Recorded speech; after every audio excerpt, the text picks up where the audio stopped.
ঐতিহ্যবাহী আমাদের। কি এটা ঐতিহ্যবাহী কি? চাপড়ি, কোট চাপড়ি। হ্যাঁ, কোট চাপড়ি। নাম কি এর নাম? এই চাপড়ি, ও এই চাপড়ির নাম কি? জাল চাপড়ি। কি বলে? জাল চাপড়ি। ঝাল চাপড়ি। কত বছর ধরে বিক্রি হয় মা?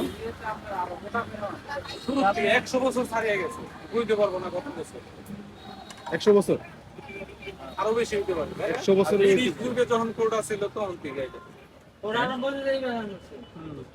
100 বছরের উপর। 100 বছরের ঐতিহ্য ঝাল চাপড়ি। এটা হলো টাঙ্গাইল কোট প্রাঙ্গণে না? চলে আসুন।